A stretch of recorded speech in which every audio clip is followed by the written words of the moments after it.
E nesta edição da nossa Resenha da Bola, sexta-feira, 28 de junho de 2024, iremos abordar com Antônio Manuel Góes, direto do Rio de Janeiro, a presença dos treinadores portugueses no futebol brasileiro. Começou lá em 2019 de forma mais contundente com Jorge Jesus no Flamengo. Grandes conquistas do técnico português, depois veio Abel Ferreira, Antônio Oliveira, Luiz Castro e tantos outros treinadores que ainda estão a atuar no futebol do Brasil. Maior sucesso para o Abel Ferreira no Palmeiras. E Antônio Manuel Góes vai passar todos os técnicos que já passaram e que ainda estão no futebol do Brasil. Também, direto de Curitiba, no Paraná, Fernando César irá abordar a situação do Curitiba, o Coxa, clube campeão brasileiro, com várias outras conquistas, mas que vive um momento complicado na Série B do Brasileirão. Por fim, Robson Lessa, direto de Penedo, Alagoas, irá destacar a demissão do ex-técnico do Fluminense, Fernando Diniz. Também informações, é claro, aqui do continente europeu, destacando Portugal na Eurocopa, Portugal que vai encarar a Eslovênia na próxima fase, e também críticas duras de uma lenda do Newcastle da Inglaterra sobre a seleção inglesa nessa Eurocopa 2024. Tudo isso, fiquem ligados após a nossa vinheta.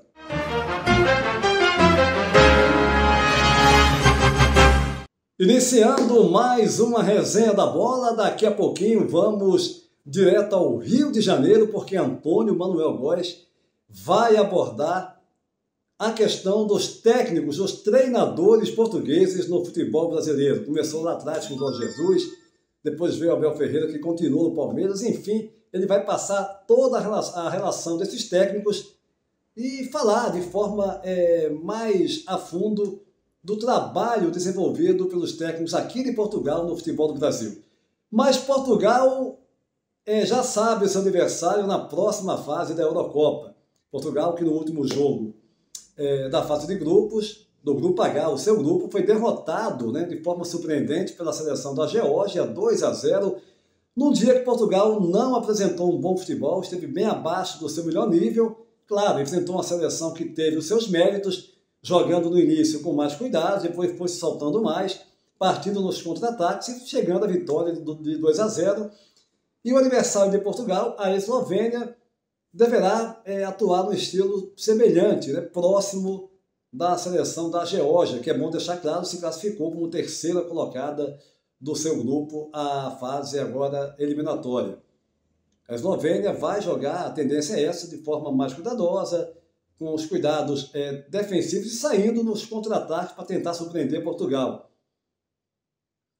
Já Portugal foi uma opinião dos jogadores, da comissão técnica, reconhecendo que o time não esteve bem, mas que agora isso é passado, pensar de fato nesse jogo com a Eslovênia, tentando apresentar o melhor da seleção portuguesa, que todo mundo sabe, tem jogadores de destaque, jogadores que jogam nas melhores equipes do futebol mundial.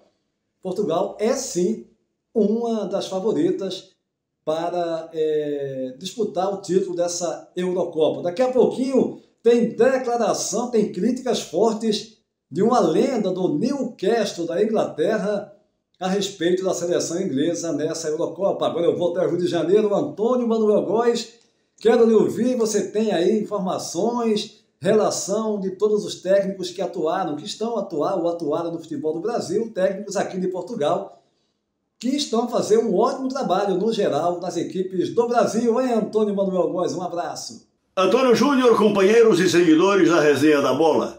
O futebol brasileiro figura como o segundo maior importador de treinadores portugueses, 19 ao todo, a considerar os últimos 6 anos, de 2019 para cá.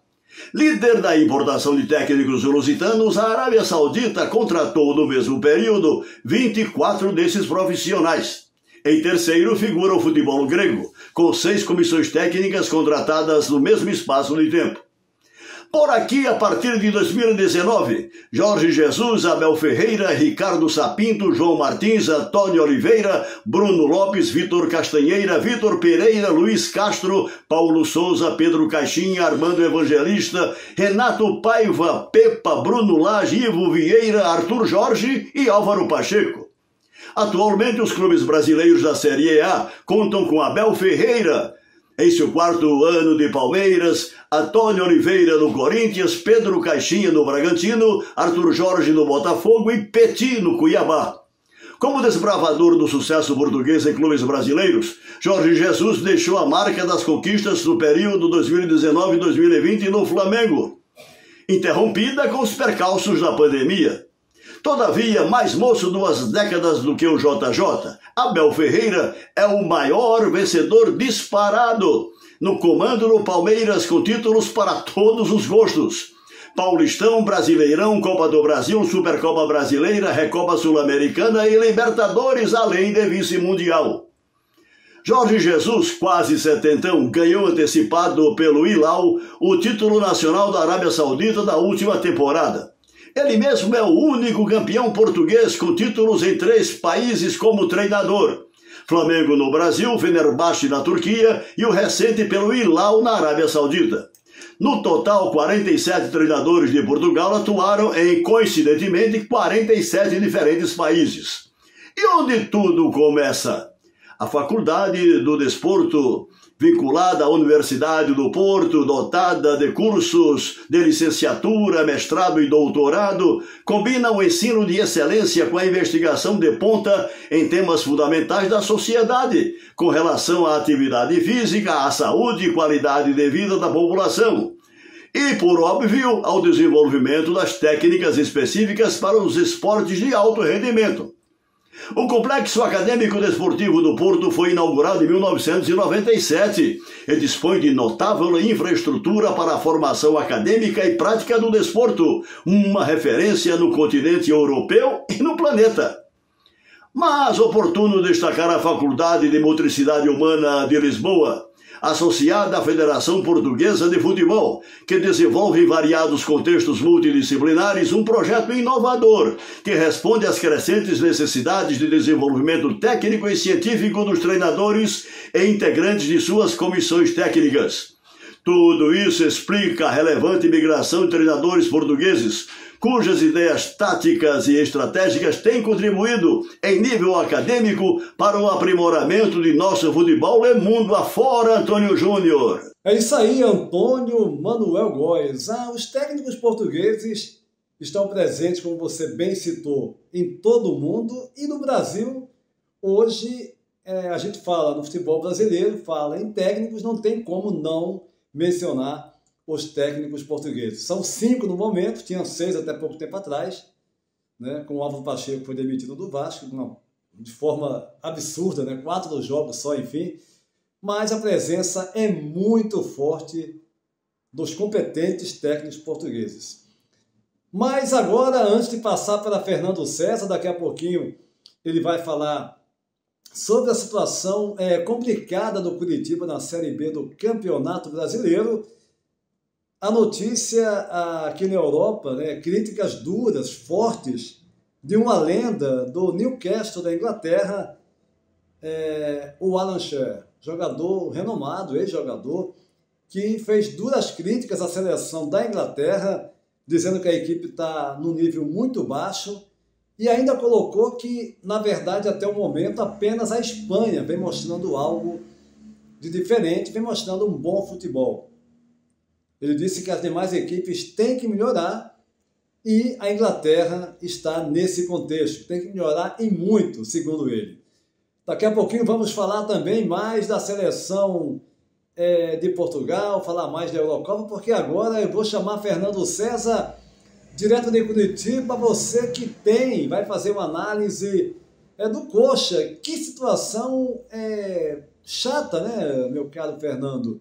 Do Curitiba, um time de tradição, se tornou SAF, mas não está tendo uma Série B condizente com o nome da equipe, com o nome do clube, com a estrutura que o clube tem hoje, e isso preocupa, né, Fernando? Um abraço. Olha, Júnior, você me pergunta pelo potencial do Curitiba Futebol Clube, que é um dos representantes paranaenses na Série B desse Campeonato Brasileiro. O Curitiba que tem, sem dúvida, uma grande torcida, uma torcida participativa e que anda frustrada com o rendimento do time nas competições mais importantes do país. Nas últimas competições já foi um fiasco no ano passado, que foi o ano da SAF, da chegada da SAF no Curitiba, e como presente, entre aspas, aconteceu aquela campanha medíocre que culminou com o rebaixamento do Curitiba para a Série B neste ano. Aí os integrantes da SAF, dirigentes, pediram o apoio da torcida, dizendo que neste ano a história seria diferente, que seria montado um clube com estrutura para subir imediatamente à Série A do futebol brasileiro.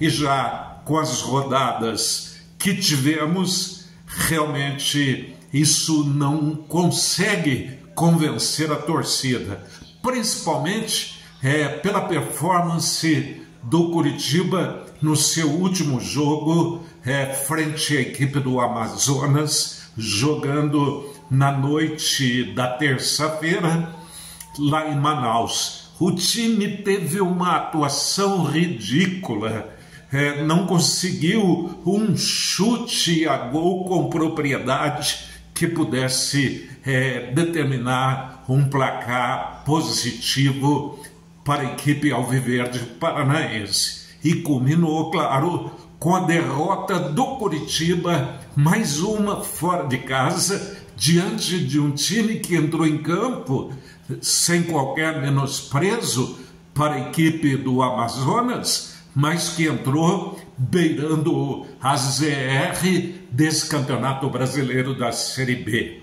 Pelo que o time realizou nessas rodadas até aqui, eu não tenho condições de dizer que o Curitiba teria condições de subir para a Série A. Vai ter que melhorar muito, porque o Curitiba ele está repetindo aquilo que aconteceu no ano passado. É o chamado time de pijama que consegue alguns bons resultados jogando em casa, mas quando vai jogar fora de casa, ele volta realmente com um resultado negativo nas costas. Muito mal o rendimento do Curitiba, muito mal o rendimento do Damião, que já chegou inclusive a vestir camisa de seleção brasileira, mas que comprovadamente o Curitiba que o trouxe do exterior para tentar solucionar a ausência dos gols, ele não vem conseguindo. É aquele jogador chamado em fim de carreira.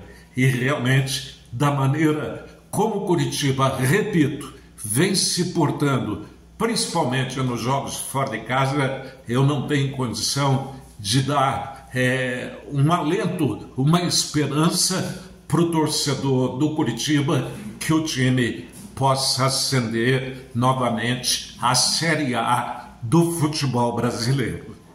Mas Fernando, de fato o Curitiba, na verdade, está muito cedo ainda. O Curitiba é o 8º colocado com 20 pontos, está, aliás, com 18 pontos, o 8º colocado com 18 pontos, está a 2 pontos apenas do 4º colocado, Vila Nova, que tem 20, e será o próximo adversário em casa, no Couto Pereira, o Curitiba encarando o Vila Nova. Está cedo ainda, agora a questão, como você falou, são as atuações, né? Os jogos que o Curitiba está a fazer até o momento na Série B do Campeonato Brasileiro. Mas voltando a falar, daqui a pouquinho tem Robson Lessa falando sobre a demissão de Fernando Diniz no Fluminense. Vamos passar aqui os confrontos da Eurocopa. Teremos já todos definidos. Teremos Inglaterra encarando a Eslováquia, Espanha contra a Geórgia, França e Bélgica, Portugal contra a Eslovênia, Romênia contra a Holanda e a Áustria contra a seleção da Turquia. Os jogos válidos pela fase oitavas de final da competição. E Portugal, para chegar a uma possível final, tem que passar primeiro pela Eslovênia, jogo esse na segunda-feira, dia 1º. Depois, ele, nas quartas de final, passando pela Eslovênia, vai pegar um vencedor de França e Bélgica, outro grande jogo, não mete muito. Aí, numa possível meias finais, né, esse jogo pelas quartas seria no dia 5 de julho, contra a França ou Bélgica. Na meias finais, no dia 9 de julho, Portugal avançando, é bom deixar claro, iria pegar um vencedor de Espanha e Geórgia contra o vencedor de Alemanha e Dinamarca, só pedreira, para chegar a uma possível final no dia 14 de julho na cidade de Berlim. Mas agora eu vou para Penedo Alagoas, Robinson Lessa, Fernando Diniz, já vinha sendo contestado há muito tempo, um técnico ousado, ninguém discute, um técnico que sempre propôs, desde que começou a carreira, propondo algo novo, mas o seu famoso tic-tac improdutivo, depois de conquistar a Libertadores, né, e outras competições em 2023, mas em 2024 o Fluminense muito abaixo de jogar o seu melhor futebol. E aí, meu caro Robson, quero que você faça uma análise dessa demissão do Fernando Diniz, enfim, do trabalho dele no Fluminense. Robson, um abraço. Bem, amigos do Resenha da Bola, o tema agora é a demissão do treinador Fernando Diniz por parte do Fluminense. Demissão essa acontecida no transcorrer dessa semana. O Fernando Diniz, que há menos de 6 meses conquistou o título de campeão da Libertadores, hoje está desempregado. Aquela ciranda de treinadores típico dos cartolas brasileiros. O time vai mal, culpa de quem? Sempre recai sobre o coitado do técnico. Cada um teve a sua parcela de responsabilidade nessa pífia, medíocre e grotesca campanha que o Fluminense vem fazendo no Campeonato Brasileiro da Série A, ocupando a lanterna. Quer dizer, campeão continental há 6 meses, hoje é lanterna do Campeonato Nacional. Então é preciso realmente ver quais erros aconteceram nesse período. E foram muitos, tá? A começar por contratações. Eu digo por quê. O Fluminense já era um time extremamente idoso, com jogadores bem acima da faixa dos 30 anos. Aí vem, como reforços, ou possíveis reforços para essa temporada, Renato Augusto, 36, 37 anos. Douglas Costa, 33, 34 anos. E por aí vai. Perdeu o Nino, um zagueiro realmente jovem e de uma qualidade técnica inquestionável. Foi vendido, mas teve contra si também o André, que para mim é o melhor volante em atividade do Brasil. Não é no futebol brasileiro, é do Brasil. O jovem André se lesionou e já vem sem defender a cor do tricolor das Laranjeiras há diversas partidas. Então, o Fluminense pecou no quesito reforços, porque precisava de uma equipe bem mais jovem, oxigenar o time que foi campeão da Copa Libertadores. Isso não aconteceu. Sim, ainda acrescente aí o retorno do veterano zagueiro Manuel, né, que estava lesionado, vindo de tratamento médico, de cirurgia, algo assim. Então, como é que você quer ter forças no regime, no esquema, me desculpem, do técnico Fernando Diniz, onde a rotatividade é fundamental, troca de passe, deslocamento. Então, veja bem, Fábio, 40, 40 e poucos anos. Samuel Xavier, 30 e lá vai fumaça. Manuel, 30 e lá vai fumaça. Marcelo, 30 e lá vai fumaça. Paulo Henrique Ganso. Ora, meu amigo, pelo amor de Deus. Não dá para jogar, a não ser um campeonatozinho carioca, que a gente sabe que é a mesma coisa que empurrar bêbado ladeira abaixo. Não marca ninguém, não corre para ninguém. Cano também já é veterano. Queno também veterano. Então você tem 80, 90% de um time de terceira idade. Fica difícil. E o pior, a perspectiva com a data dos jogos é cada vez mais esse rendimento diminuir por lesões, canseira. É um time envelhecido esse do Fluminense. Precisa dar uma sacudida, precisa contratar jovens reforços, não são jogadores contratar por contratar. Tem que vir reforços. Então, prognóstico com esse elenco que aí está, para mim, para o tricolor das Laranjeiras, é o pior possível. Vou ficando por aqui, desejando tudo de bom para todos vocês e até a próxima. Tô legal, meu caro Robinson Lessa, um abraço para você, sem dúvida alguma. Olha que eu sempre defendi e defendo que o fato do jogador ter 30 e tal anos, 40 anos até aí, não seja algo que impeça dele seguir jogando. Pelo contrário. Agora, se ele tiver, o jogador tem uma condição física boa, né? Temos hoje cada vez mais jogadores jogando próximo aí dos 40 anos ou até superando essa marca. A questão do Fluminense é que tem inúmeros jogadores e outra questão também fundamental. Não é só a idade. Outros jogadores que com 35, 36, 37 anos já não têm a mesma condição física de antes. E aí uma série de jogadores com esse perfil fica complicado do time desempenhar um estilo de jogo como o Diniz tentou, impôs, colocou no Fluminense nesses 2 anos e pouco à frente do comando técnico do tricolor das Laranjeiras. Mas a nossa resenha da bola nessa edição vai ficando por aqui, convidando você para se inscrever no nosso canal. Vai lá, gente, rapidinho, 2 segundinhos, se inscreve no canal, deixa o seu like, você vai estar fortalecendo e muito para o crescimento do canal PB Desporto. A todos um abraço e até a próxima!